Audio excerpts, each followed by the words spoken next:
আরও ভয়াবহ রূপ ধারণ করতে পারে মালদা মানিকচকের বন্যা পরিস্থিতি। বিহারের কোশি নদীর বাঁধ খুলে দেওয়ায় হু হু করে জল ঢুকতে পারে মানিকচকের গঙ্গা ও ফুলহর নদীতে। সেই আশঙ্কার কথা মাথায় রেখে প্রশাসনের তরফে রবিবার লাল সতর্কতা জারি করা হলো মানিকচকের 5টি অঞ্চলে। সেই 5টি অঞ্চল হল ভূতনি, দক্ষিণ চণ্ডীপুর, উত্তর চণ্ডীপুর, হিরানন্দপুর এবং মথুরাপুর ও গোপালপুর।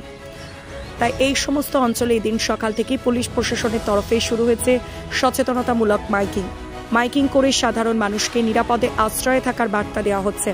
আর এই বার্তা পেয়েই এদিন সকাল থেকে ভূতনির বিভিন্ন বন্যা কবলিত এলাকা থেকে মানুষজন সরে পড়ছে নিরাপদ আশ্রয়ে।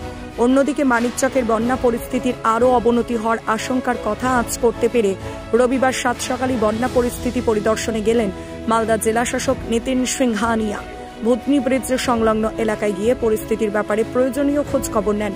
ভূতনির বন্যা দুর্গতদের জন্য ত্রাণ পাঠানোর ব্যবস্থা করেন। এরপর তিনি মানিকচক ব্লক দপ্তরে যান বলে খবর এবং প্রশাসনের তরফ থেকে মাইকিং করে জলস্তর বৃদ্ধির আশঙ্কা নিয়ে মানুষদের সচেতন। মালদা থেকে হক জাফর ইমামের রিপোর্ট, নিউজ আড্ডা 20। কেন ওই বিকেলের মধ্যে নাকি ভয়ঙ্কর একটা বন্যা হবে? তো কে বলেছে এরা? এনডিআরএফ টিম বললো আমাদের, আস্তে আস্তে নৌকায় বললো, ওই জন্য চলে যাচ্ছে। সবকিছু নিয়ে যাচ্ছেন বাড়ি থেকে? হ্যাঁ।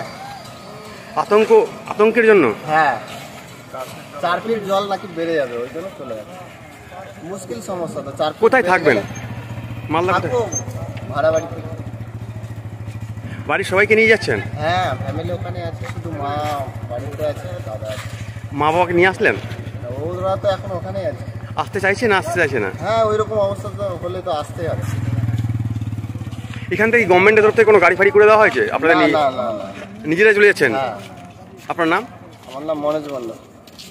যাচ্ছি কোথাও আশ্রয় নাই। কারণ আপনারা বাড়িঘর ছেড়ে দিলেন কেন? বাড়িঘর ছেড়ে দিলাম, জল প্রচুর।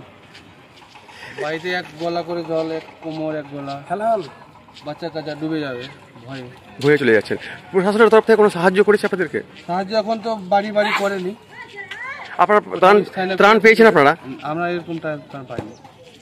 কোথায় যাবেন? কুটুম বাড়ি বলতে মানে শুকনো জায়গা যেখানে, সেখানে চলে যাবেন? শ্বশুর বাড়ি, বোনের বাড়ি। কেন ওইগুলো এলাকায় বন্যা নাই? না, এখন ওইগুলো তো বন্যা নাই। মানে আপনার এলাকায় বন্যা আছে বলে কি চলে যাচ্ছেন? বন্যা আছে বলেই যাচ্ছে।